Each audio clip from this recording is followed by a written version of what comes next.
Then it's finally time for a new chess puzzle after a smaller hiatus in chess tactics.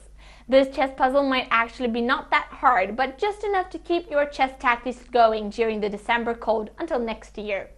It is a checkmate in 3 moves and white performs it on black, so good luck finding it.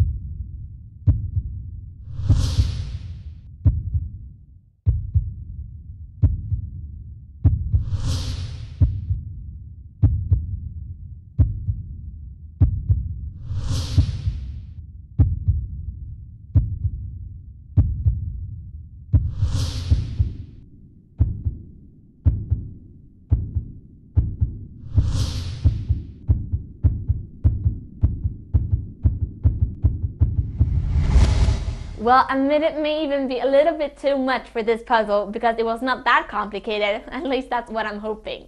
From a material point of view, both parties have the same number of pieces, but from a positional standpoint, we probably have to re-evaluate this game.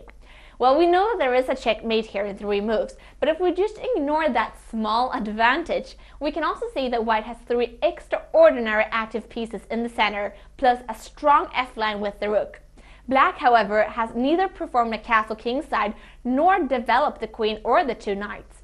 So how do we proceed to crush the opponent? Our queen has managed to get in behind the black's front line, awfully close to the black king. We also have a potentially strong bishop diagonal, which in combination with the queen definitely could result in a checkmate on, well, perhaps f7. Our knight is, however, standing in the way of the diagonal, so we realize that we should move it. The question is whether we should start by moving the knight or if we should use it for a cover check. A cover check would surely in itself become relevant if we played queen f7 and if black captured back.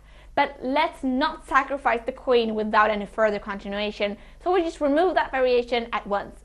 We will actually start to move the knight, and so we have 2 interesting moves that we will take a closer look at. Both are knight checks, namely on c7 and on f6.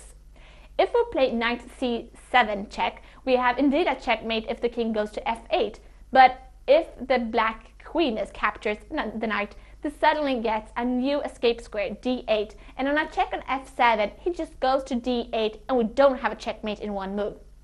If the knight, however, goes to f6 check, the situation becomes different at once.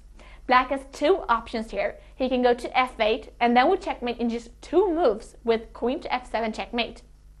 The other option is to capture the checking knight with the pawn, on which we respond with queen f7 check. The king can then only go to d7, and then we answer with bishop to d6 checkmate. Well, in the last move, it surely was important not to be too quick and grab the queen to d6. She still had to guard e8. With this little brain exercise, I'll hand over to Professor Arne Johansson, who will tell you about the magazine Harper's Weekly from April the 27th in 1889. Enjoy!